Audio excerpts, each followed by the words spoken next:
안녕하세요. 저는 40대 여성입니다. 어떤 식으로 이야기를 시작할까 고민하다가 이렇게 주절주절 사연을 한번 올려봅니다. 저는 어릴 때 저희 집이 세상에서 가장 화목하고 단단한 가정인 줄 알았습니다. 그 누구보다 든든하고 오죽한 아버지와 자상한 어머니가 저희 유년 시절을 정말 행복하게 만들어 주셨었거든요. 우리 부모님은 사업으로 맺어진 혼인 관계였습니다. 아버지의 사업은 성장하고 있었고 어머니의 외가는 돈이 많았습니다. 두 집안이 결탁하여 아버지의 회사는 날이 갈수록 승승장구하며 안정적이고 거대한 기업이 되었습니다. 우리 어머니는 전업주부로 항상 아버지의 뒤를 내조하며 자리를 지켜내고 계셨습니다. 저희 외할아버지만 해도 사업적으로 머리가 뛰어나신 분이었기에 밑 빠진 독에 절대로 물을 붓는 분은 아니셨어요. 그래서인지 항상 아버지의 성장하는 사업을 보며 투자를 이어가셨습니다.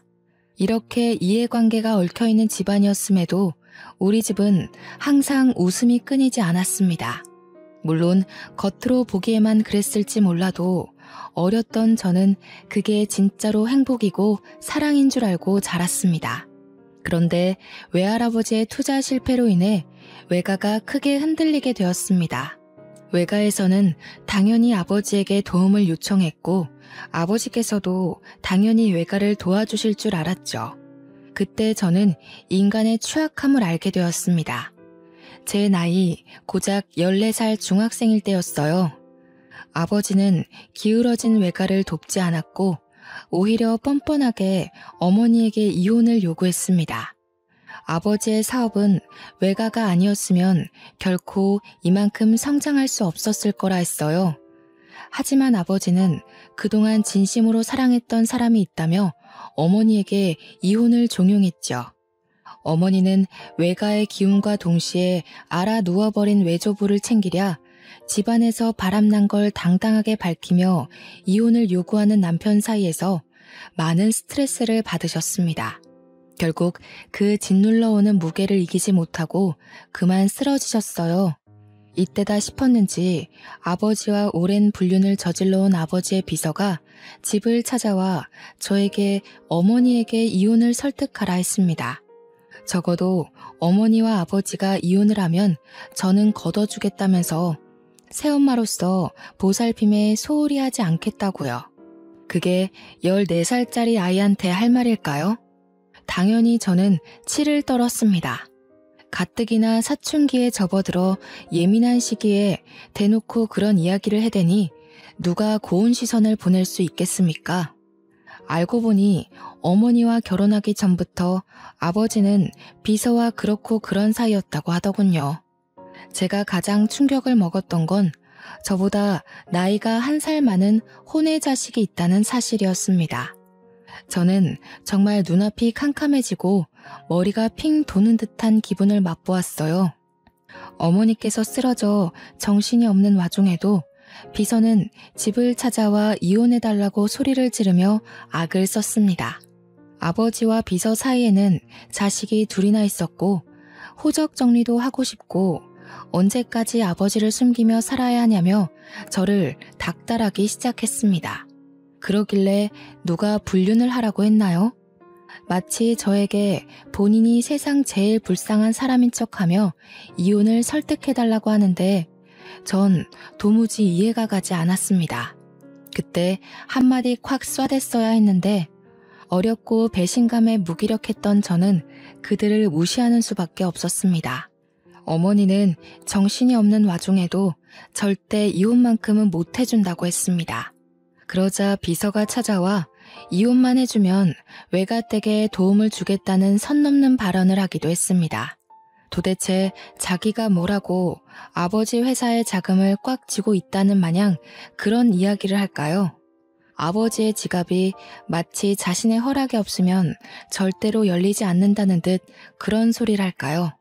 어머니는 매일 눈물바람으로 옷을 적셔가면서도 절대 이혼만큼은 못 해준다 했습니다. 어차피 귀책 배우자가 아버지여서 이혼 소송을 해도 소용이 없었죠. 소송 자체가 받아들여지지 않았거든요. 그런 와중에도 어머니는 상간녀 소송을 걸었습니다. 이혼은 하지 않아도 위자료는 끝까지 받아내겠다는 집념이 보이는 행동이었습니다. 당연히 승소했고 그 위자료는 외가로 넘어가게 되었죠. 저는 어머니가 참으로 대단하다 생각했습니다. 저라면 10수년을 배신한 남자를 죽이고 싶을 정도로 증오할 텐데 어머니는 이성적으로 행동하셨거든요. 외가는 이리저리 다른 가족들에게 도움 요청을 했고 급한 불을 끄자 어머니에게 절대적으로 집안일에 집중하라 했습니다. 그런데 그런 어머니를 두고 아버지는 비서랑 살림을 차려 나가버리셨습니다. 이제 더는 숨길 게 없다는 사람처럼 대놓고 말이죠. 저는 커다란 집에 어머니와 둘만 남았습니다. 언제고 부엌에 있는 식탁에서 온 가족이 화목하게 웃으며 식사를 하고 거실 TV로 스포츠 중계를 보면서 서로 응원하는 팀이 이기길 바라고 했던 그 추억이 짓밟혔어요. 물론 아버지는 저까지 내팽겨치진 않았습니다. 가끔 저를 불러다가 밥을 사주시기도 하고 선물을 사주시기도 하며 저와의 관계는 유지하려 애쓰셨습니다. 하지만 어머니에 대한 이야기는 꺼내지도 않으시고 신경도 쓰지 않았기에 저는 그런 아버지를 원망했고 늘 복수심을 불태웠습니다. 그렇게 혼인 관계만 유지한 별거 생활이 아주 오랜 시간 이어졌습니다. 제가 대학에 입학했을 때도 저에게 대학 등록금을 주시면서 슬쩍 운을 떼셨죠. 이제 너도 성인이니 슬슬 부모의 도움이 필요치 않은 나이 아니니? 결국 어머니에게 이혼을 설득해달라는 말이었습니다. 저는 전혀 이해하지 못한 척 다른 이야기를 했고 아버지는 매우 탐탁치 않아 하셨지만 저에게 더 이상 그런 요구를 하지 않으셨습니다. 다만 저에게 주신 등록금이 아까웠는지 주절주절 대학 생활을 잘해야 된다, 성적을 유지하라면서 잔소리를 하셨습니다. 그 잔소리를 듣는 내내 저는 다음엔 등록금을 받지 말아야겠다고 생각할 정도였어요. 그렇게 한참을 혼자 떠드시다 바쁜 일이 있다며 카페 밖으로 나가신 아버지의 뒷모습을 빤히 보고 있는데 혼외자식과 비서가 와서 아버지 양팔에 팔짱을 끼고 사라지더군요. 얼마나 어이가 없었는지 모릅니다. 솔직히 속으로는 초라한 마음까지 들더라고요. 내 아빠인데, 내 부모인데 저 혼외자식들은 하하호호 웃으면서 행복하게 지내는구나. 그런 못된 생각 있잖아요. 저는 그들을 잊으려고 애썼습니다. 어머니께서도 저에게 몇 번이고 말씀하셨죠. 제가 잘 되어서 그들에게 복수를 해야 된다고 하셨어요. 어머니의 복수에 이용될 마음은 없었지만 적어도 제 안에 끓어오르는 배신감만큼은 꼭 맛보게 해주고 싶었습니다. 그렇게 불같은 대학 생활을 잘 끝내고 졸업을 한 뒤 저는 무조건 대기업에 입사를 한다는 생각으로 취업 준비를 했습니다.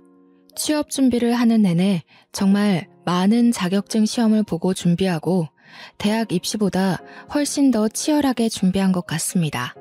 저는 소원하던 대로 대기업에 입사를 했고 신입이라는 타이틀을 달고 이리저리 발로 뛰며 선배들의 예쁨을 받아가며 일을 열심히 했어요. 하루라도 빨리 승진하고 싶은 마음에 일거리를 기웃거리며 나서서 일을 하기도 했죠. 차라리 바쁜 것이 행복했습니다. 저의 열정을 알아본 것인지 회사 사수가 저에게 소개팅 자리를 주선해주겠다고 하더군요. 적어도 주말에는 데이트도 하고 해야 하는 것 아니겠냐며 이제 남자친구 만날 정도로 안정적이지 않냐고 했습니다. 솔직히 저는 몇 번이고 거절을 했어요. 나이가 적은 것도 아니었고 남자를 만나게 되면 미래의 일까지 생각해야 하는데 허울만 좋은 가족이지 속은 시꺼멓게 썩어 있었잖아요. 어디 말하기 부끄러울 정도로요. 그래서 싫다고 했습니다. 하지만 저희 사수님은 포기하지 않았어요. 저에게 그래도 나름 중견기업에 다니고 있는 남자고 최연소 임원 타이틀까지 노리고 있는 일 잘하는 사람이라고, 남자로 보지 말고 그럼 친구로라도 한번 만나보는 게 어떻겠냐고 하셨습니다. 저는 그 말에 조금 혹했어요. 일에 깐깐한 사수가 일 잘하는 사람이라고 칭찬을 할 정도면 배울 게 많을 거라는 생각도 당연히 들었고요. 저는 그럼 친구로서 만나보고 싶다고 이야기를 전했고 사수는 잘 생각했다며 바로 나를 잡았습니다. 그런데 그 소개팅남이 우리 아버지 회사에 다니는 사람이었던 거예요. 저는 처음부터 벽을 세우고 그 사람을 대하기 시작했습니다. 하지만 그 사람은 저에게 첫눈에 반했다고 했어요. 몇 번이고 끈질기게 저에게 데이트 신청을 했고 매번 매너 있는 모습으로 저를 대해주곤 했습니다. 결국 10번 치고 안 넘어가는 나무 없다고 저는 그에게 마음을 열게 되었습니다. 남자에게 그 회사가 우리 아버지 회사라고 입 밖에 꺼낸 적은 단 한 번도 없었어요. 솔직히 결혼에 대한 확신이 없는 상태에서 제 모든 걸 이야기하고 싶지 않았거든요. 하지만 대충 저희 집에 대한 사정은 알고 있었습니다. 아버지께서 바람을 펴서 지금은 같이 살고 있지 않는다는 점, 혼외 자식이 둘이나 있다는 사실 같은 것들 말이에요. 하지만 그는 저희 집안 사정에 놀라지 않고 오히려 저를 위로해 주었습니다. 그렇게 한 해, 두 해 지나고 저희는 30을 갓 넘긴 시점에 결혼을 하기로 약속을 했습니다. 우리 어머니께서는 아버지에 대한 나쁜 기억 때문에 저에게 결혼을 하지 말라고 했었어요. 하지만 남편의 성실한 모습을 몇 해 동안 지켜보시고 나서는 결혼 정년기가 지나기 전에 결혼식을 올리기를 원하셨습니다. 불륜 사건 이후 피폐해진 어머니께서 어느 정도 마음을 회복하신 것도 오롯이 남편의 지극정성 덕분이었거든요. 매 주말마다 저와 데이트할 시간도 모자란데 어머니를 모시고 근교에 바람도 쐬러 가고 산의 진미를 맛보게 해드리기도 했고요. 명절이고 생신이고 기념일이고 할 것 없이 어머니를 참 잘 챙겨주었습니다. 본인 부모님이 평생을 그리 사셨다며 처가댁에 무조건 잘하는 게 목표라고 했습니다. 당신이 얼마나 힘든 가정 환경에서 자랐는지 알고 있어. 하지만 이거 하나만큼은 약속할게. 평생이 지나도 내가 바람을 피는 일은 없을 거야. 살면서 무수히 많은 시련이 닥치겠지만 그때마다 당신과 함께 일어나고 싶어. 저희는 그렇게 양손에 반지를 끼웠어요. 서로를 평생의 반려자라 생각하며 살자고 절대로 한눈 팔지 않고 서로만 바라보기로 약속을 했습니다. 그렇게 결혼 준비를 시작하니 생각보다 더 녹록치 않은 현실이 다가오더라고요. 서울의 집값은 너무 비쌌고 다행히 대출이 넉넉하게 나오는 회사에 재직하긴 했지만 그래도 이자에 대한 부담은 어쩔 수 없었죠. 한번 고비를 겪고 다시 일어난 외가에서 저에게 도움을 주겠다고 하셨어요. 기쁜 마음으로 받으려고 했는데 순간 이름만 아버지인 사람이 괘씸하게 느껴지더라고요. 딸이 결혼하는지도 모르고 혼외 자식들을 끼고 행복하게 살고 있을 아버지요. 처음에는 아버지에게 알리지 않고 결혼을 할 생각이었습니다. 솔직히 아버지 혼자 제 결혼식장에 올 거라고 생각하지 않았기 때문이었어요. 분명 그 비서와 혼외 자식도 가족이라며 뻔뻔한 얼굴을 하고 들이밀 것 같았거든요. 저는 제 결혼식이 그렇게 남들 입에 오르락내리락 하길 바라지도 않았고요. 거기다가 이제서야 겨우 마음의 안정을 찾은 어머니에게 다시 한번 화를 돋우게 하고 싶지 않았어요. 하지만 집이라도 하나 얻어내야 마음이 편할 것 같더라고요. 나와 어머니를 두고 뻔뻔하게 두 집 살림을 하고 있는 아버지에게 돈이라도 뜯어내고 싶었습니다. 그래서 아버지에게 결혼할 사람이 있다고 결혼 약속을 했다고 연락을 드렸어요. 그러자 당장이라도 만나고 싶다며 약속을 잡자고 하시더라고요. 저는 남편 될 사람에게 이 사실을 알렸고 그이는 걱정하지 말라며 한번 만나보자고 했습니다. 약속 시간이 다가오자 솔직히 긴장이 되긴 하더라고요. 아무리 남보다 못한 사이로 지내고 있다고 해도 아버지는 아버지니까요. 제 예비 신랑에 대해 어떤 트집을 잡을지 몰랐으니까요. 그런데 저는 예상 밖의 일에 너무나도 깜짝 놀라고 말았습니다.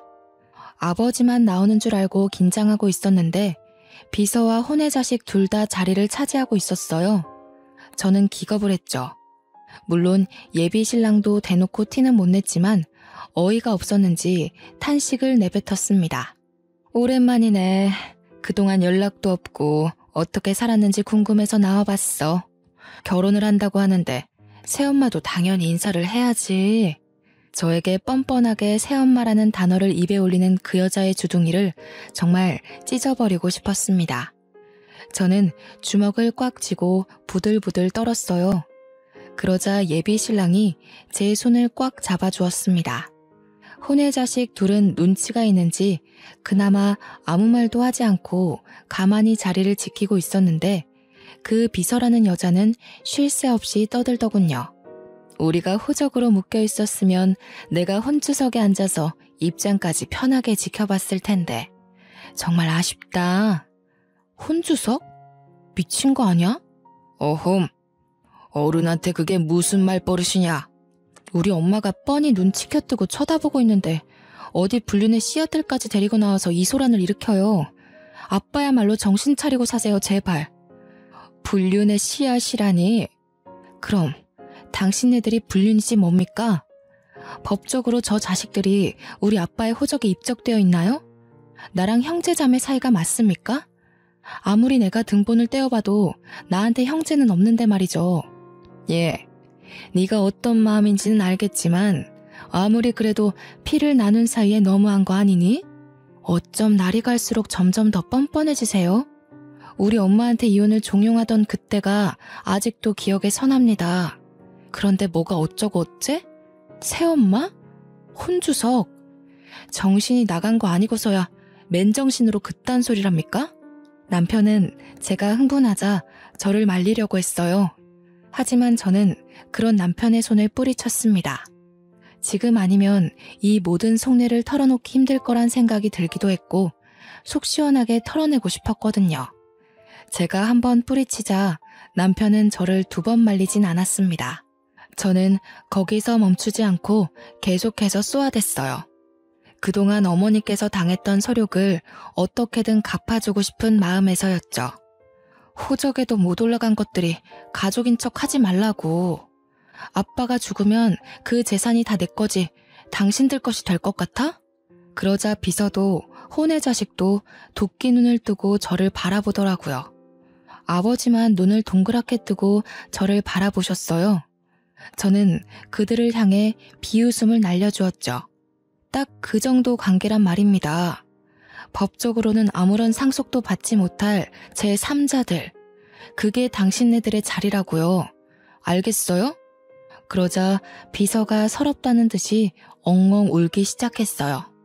아무 말도 못하고 도리어 부들부들하던 아버지의 혼외 자식들도 마치 본인들이 세상에서 가장 불쌍한 사람들인 것 마냥 행동했습니다.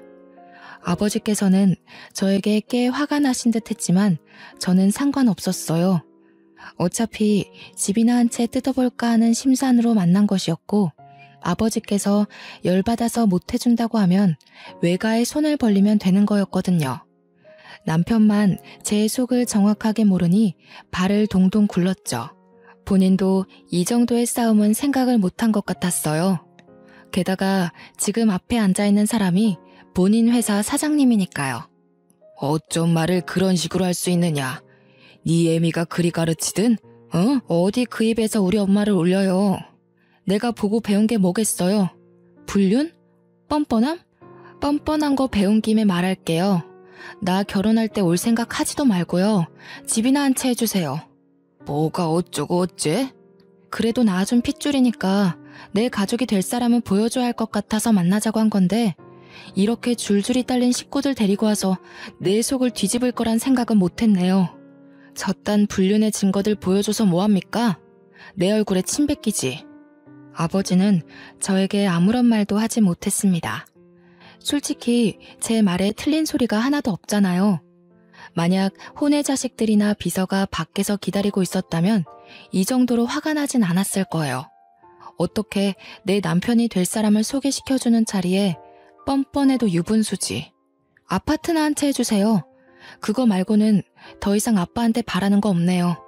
저는 그 말을 뒤로 식어가는 음식들은 보지도 않고 남편의 손을 잡고 식당을 나왔습니다. 남편은 꽤 충격을 받은 듯한 얼굴이었어요. 정말 속에서 우러나오는 화목한 가정에서 자랐던 남편은 콩가루 집안인 우리 가족에 대해 할 말을 잃은 듯 했습니다. 거기다가 아버지라고 나온 사람이 본인이 다니는 회사의 최고 경영자라니 얼마나 황당했겠습니까? 저는 남편에게 솔직하게 이야기를 했어요. 지금 본 당신 회사 사장이 우리 아버지가 맞다고. 나를 낳기 전부터 불륜사이던 비서가 있었다고. 내가 14살에 집을 나가 단 한 번도 집에 들어온 적이 없었던 인간이라고.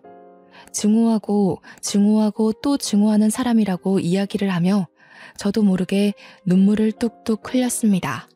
남편은 그런 저를 꽉 끌어안고 위로를 해주었어요. 그동안 퍼즐 맞추기식으로 조금씩 말했던 가정사가 모두 맞춰지는 기분이라고 했습니다. 그러면서 본인 회사 사장이 저런 파렴치한 인간인지 몰랐다고 너무나도 큰 실망이라고 했습니다. 회사에서만큼은 애사심이 강하고 회사를 위해 무엇이든 할 수 있는 사람인 것처럼 굴었는데 그것이 다 거짓부렁이었다면서요. 저는 남편에게 단 한 번도 이직하라는 소리를 해본 적 없었습니다. 하지만 남편은 저에게 이런 회사에서 미래를 꿈꿀 수 없다고, 결혼을 해야 할 시기에 미안하지만 이직을 하고 싶다고 했어요. 저는 남편에게 하고 싶은 대로 하라고 했습니다. 그렇게 3일이 지나고 아버지에게서 뜻밖의 연락이 왔습니다. 만나자고 했지만 저는 만나기 싫다고 했고 아버지 회사 사람이 저희 집으로 심부름을 왔어요. 바로 아파트 계약서였습니다. 아버지는 저에게 미안하다며 아파트를 한 채 결혼 선물로 주겠다고 하더군요. 저는 솔직히 당황스럽긴 했지만 애초에 이것을 뜯어내려 그 더러운 만남을 했던 거니까 주는 건 받겠다고 했습니다. 그리고는 결혼식 당일까지도 연락을 하지 않았어요. 은근히 청첩장을 주길 기다린 눈치였지만 저는 절대로 날짜와 식장을 알려주지 않았습니다. 저는 아버지가 마련해주신 신혼집에 들어가는 날에도 절대로 연락을 하지 않았어요. 남편은 약속대로 이직 준비를 시작했습니다. 물론 많은 걸림돌들이 있었죠. 남편이 워낙 능력이 출중해서 회사 임원들이 바짓가랑이를 붙들어 매고 말렸기 때문입니다. 집으로도 몇 번이나 찾아왔었는지. 하지만 이미 떠난 남편의 마음을 다시 붙잡기란 어려운 일이었죠. 그동안 따냈던 계약건들도 많았고 워낙 성실하게 일해서 주변 평판이 좋았던 남편은 더 좋은 조건으로 승진하여 다른 중견기업으로 이직을 했습니다. 저희는 더욱 여유롭게 생활을 이어나갈 수 있었어요. 이직한 이후에도 몇 번이나 아버지 회사 임원들이 찾아와 앓는 소리를 했지만 저희는 싸그리 무시를 했습니다. 아무리 생각해도 임원 자리를 제시하지 않는 이상 남편이 다시 한번 이직을 할 이유가 없었거든요. 주위의 모든 것이 정리되는 느낌이 들자 저희는 하루라도 빨리 이사를 갖자는 결론에 도달했습니다. 양가의 축복 아래 정말 계획했던 대로 임신에 성공하고 늘 제가 바람 불면 사라질까 아껴주시는 시부모님 덕에 행복한 시간을 보내고 있었습니다. 애가 애를 낳는다면서 저희 어머니께서는 제 임신 사실에 기뻐하시면서도 걱정을 많이 하셨어요. 하지만 저는 보란듯이 순산을 했고 어여쁜 공주님을 낳았습니다. 다니던 회사는 육아휴직을 내었고 육아에만 전념하게 되었죠. 그렇게 육아를 도와주러 오신 어머니와 합가를 하게 되었습니다. 저희 집안은 아이의 웃음소리에 끊임없이 행복함을 느끼며 살게 되었어요.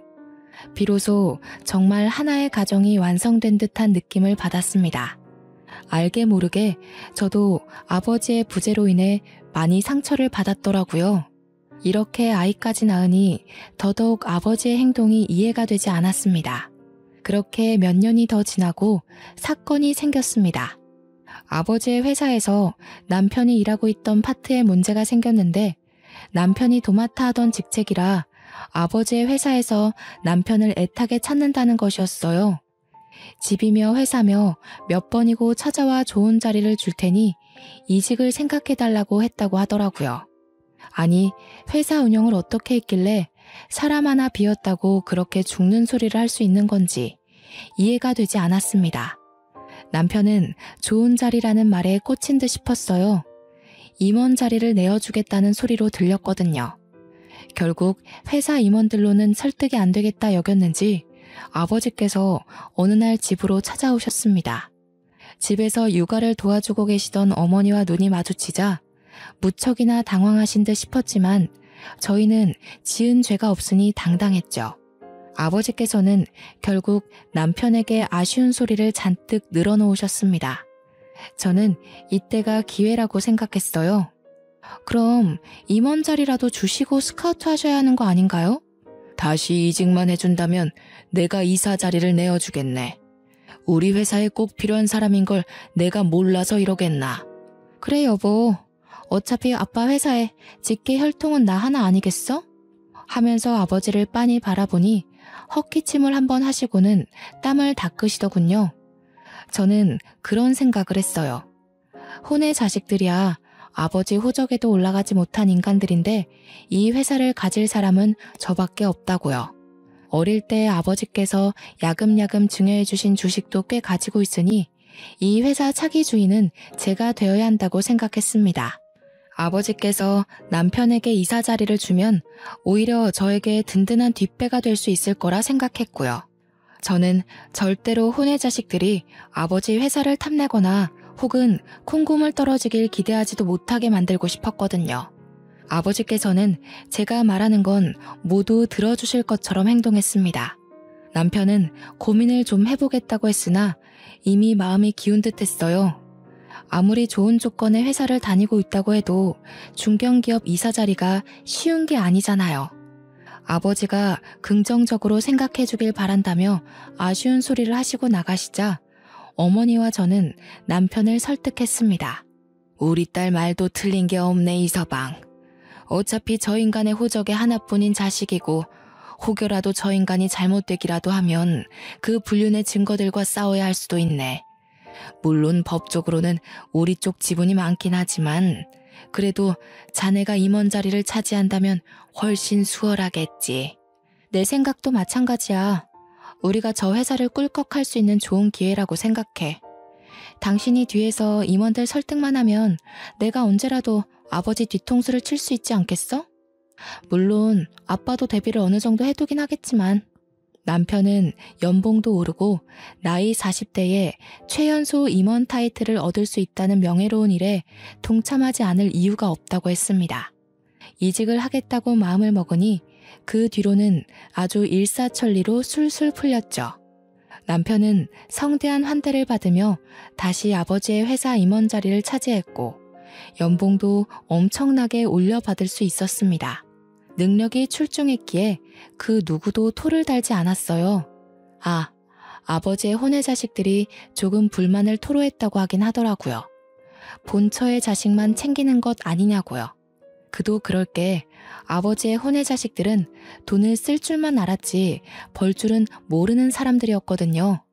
오죽하면 아버지께서 대놓고 낙하산으로 회사에 꽂아주기까지 했었는데 사고만 쳐서 결국 잘렸다고 들었어요. 그 뒤로도 뭐 딱히 일을 하고 있다는 소리도 들어본 적 없었고요. 그러니 당연히 비서와 혼의 자식들도 위기감을 느끼긴 했을 거예요. 저는 그 부분을 노린 거고요. 복수는 원래 차근차근 한 번에 해결하는 거라고 하잖아요. 기회가 찾아왔어요. 아버지께서 갑자기 쓰러지신 거예요. 저는 아버지의 걱정보다 드디어 이 회사를 가질 수 있을까? 아버지에게 어떤 복수를 해야 어머니의 마음이 시원해질까 하는 생각을 하게 되었죠. 그런데 생각보다 일은 더 심각했어요. 아버지의 병명은 췌장암이었고 손쓸 수 없이 악화되었을 때 발견이 된 거예요. 병원에서도 연명치료 말고는 더 이상 해줄 게 없다면서 3개월 시한부를 선고했다고 했어요. 그러자 아버지는 본색을 드러내기 시작했습니다. 내 이야기는 이미 사위를 통해 들었겠지만 나에게 남은 시간이 별로 없다. 의사놈이 3개월 살 수 있을 거라 하더군. 그래서 내가 슬슬 정리를 시작하려고 한다. 회사는 어떻게 하실 건데요? 저는 솔직히 저를 직접 찾아온 아버지에게 조금의 기대를 했어요. 아무리 그래도 호적상 존재하는 유일한 자식이고 저를 25년이 넘는 세월을 어머니와 함께 방치해뒀으면 마지막 유종의 미는 제대로 거둬야 한다고 생각했죠. 하지만 제 예상과 달리 아버지는 뻔뻔함의 극치를 넘어선 파렴치한이었습니다. 내가 가진 주식 중의 일부를 너에게 증여하기로 했다. 하지만 회사는 안 돼. 그건 우리 첫째 아들의 몫이다. 우리 첫째요? 그렇게 날선 반응하지 말어. 네 오빠 아니냐. 저는 오빠라는 말에 소리를 꽥 질렀습니다. 감히 누구 앞에서 그 불손한 존재를 오빠라 들먹인단 말입니까? 누가 오빠예요, 누가. 저는 그런 더러운 종자를 오빠로 둔 적 없습니다. 네 애비가 죽어가는데 아직도 인정을 못한다는 게야? 그 아이들이 무슨 죄가 있어서 평생을 아버지를 아버지라 부르지도 못하고 살아야 하니? 아버지라고 잘만 부르던데 무슨 소리세요? 그래서 회사를 그 혼의 자식에게 주겠다고요? 최장암이라더니 머리가 어떻게 된 건 아니세요? 아버지는 제 말에 뒷목을 잡으시며 뒤로 넘어가는 신용을 하셨습니다. 일어서는 저에게 끝까지 회사를 탐내지 말라면서 주식이나 줄 테니 먹고 떨어지라는 식으로 말씀을 하시더군요. 저는 정말 이해할 수가 없었습니다. 아무리 그래도 어머니와 저와 함께 살 부대끼며 살았던 시간들이 있는데 어찌 혼의 자식만 챙길 수 있는지요. 거기다가 제 남편은 아버지의 간곡한 부탁으로 이직까지 해서 회사 일을 돕고 있는데 세상 물정 모르는 망나니 같은 인간에게 회사를 물려준다는 게 말이나 됩니까? 동네 구멍가게도 아니고 중견기업식이나 되는 회사가 그렇게 주먹구구식으로 운영이 되어도 되는지 의문이었습니다. 아버지에게 혼의 자식에게 회사를 물려주겠다고 선언한 이후 저와 어머니의 휴대폰으로 비서와 혼의 자식들의 경거망동한 문자가 도착하기 시작했습니다. 그렇게 불륜불륜 노래를 부르더니 꼴 좋다는 식의 문자 메시지들이었습니다. 결국 회사를 물려받을 건 본인들이고 저희는 닭 쫓던 개 지붕 쳐다보는 꼴 됐다면서요. 어찌나 신이나 보였는지 저한테 비아냥거리는 연락을 해대는데 기가 차더라고요. 그렇게 혼의 자식이라고 무시하고 하등생물 취급하더니 아주 꼴 좋다. 그러길래 진즉 아버지한테 잘했어야지. 우리가 회사 물려받아서 속에서 천불나겠네. 어쩌냐? 지금이라도 곱게 우리가 가족이라는 걸 인정한다면 콩고물 정도는 챙겨줄 수 있는데. 하지만 제가 바보도 아니고 그걸 그냥 손 놓고 지켜만 보고 있었을까요? 저는 아버지가 돌아가시면 준비했던 모든 것을 터뜨리기 위해 숨어 있었을 뿐이었습니다. 아버지께서 어릴 적부터 제 생일이나 크리스마스, 어린이날 같은 기념일마다 야금야금 증여해 주신 주식이 있었다고 했잖아요. 제가 가진 주식에 어머니께서 결혼할 때 받으셨던 주식, 그리고 남편이 임원일 하면서 상여금으로 받은 주식과 틈틈이 모든 지분들까지 모두 모아보니 꽤 되더라고요. 하지만 그만큼으로는 솔직히 최고 경영자 자리를 차지하기엔 어림도 없었죠. 그럴 때 구세주처럼 저희 외가가 등장했어요. 아버지께서 외가가 휘청거릴 때 한 푼도 도와주지 않고 오히려 바람난 사실을 당당하게 알리면서 어머니에게 상처 주었던 걸 계속 칼 갈고 계셨더라고요. 외가에서는 저에게 가진 주식 모두를 증여해 주셨습니다. 이날만 기다리며 틈틈이 주식을 모았다고 하셨어요. 아버지에게 복수하겠다는 일념으로 차명으로 모은 주식까지 어마어마하더라고요. 무려 주주총회를 열어서 대표를 해임시켜버릴 수 있을 정도로요. 하지만 그걸로는 준비가 조금 부족했죠. 주주총회를 열었을 때 아버지의 편을 드는 사람이 하나도 없을 리가 없잖아요. 무려 평생을 일군 회사인데 당연히 임원들은 아버지의 편이었겠죠. 그래서 남편이 발에 땀나도록 뛰며 임원들을 본인의 편으로 돌리기 시작했습니다. 꽤 오랜 시간 아버지와 함께 일했던 사람들은 아버지의 불륜을 모두 알고 있었지만 새롭게 우리 남편이 저의 짝지라는 것도 알게 되었어요. 그러자 내부에서도 반반씩 갈리기 시작했습니다. 불륜의 씨앗을 후계자로 인정을 해줘야 한다. 아니다. 그래도 하나뿐인 딸이 얼마나 고생하며 컸는데 호적상 친자에게 주는 것이 맞다. 반반씩 의견이 갈리자 저희는 승산이 있다고 생각했습니다. 그러는 와중에도 혼의 자식과 비서는 계속해서 자기네들이 회사의 주인이 된 것 마냥 굴었고요. 회사에 자리도 없음에도 자꾸 찾아와서 갑질을 한다는 소문까지 들었습니다. 지금이 바로 판을 뒤집을 때라고 생각했어요. 그렇게 2개월이 조금 지난 시점 아버지께서 돌아가셨습니다. 솔직히 하나도 슬프지 않았어요. 예전의 추억을 떠올리며 그를 회상하기에는 아주 작고 초라한 어린 시절의 기억뿐이었으니까요. 장례식장에는 당연히 혼의 자식과 비서가 자리를 차지하고 있었는데 저는 그들을 끌어냈습니다. 법적으로 상주가 될 수 있는 사람은 저의 남편이었으니까요. 그들은 끝까지 애도도 못하게 하는 거냐면서 울부짖었지만 이미 냉정해진 저는 그 사람들에게 일말의 관심도 주지 않았습니다. 당연히 아버지 장례식장에 이름이 올라간 사람은 어머니와 저, 그리고 남편이었죠. 그들에게 끝까지 보여주고 싶었습니다. 너희는 가족이라고 이름도 올릴 수 없는 제3자일 뿐이라고요.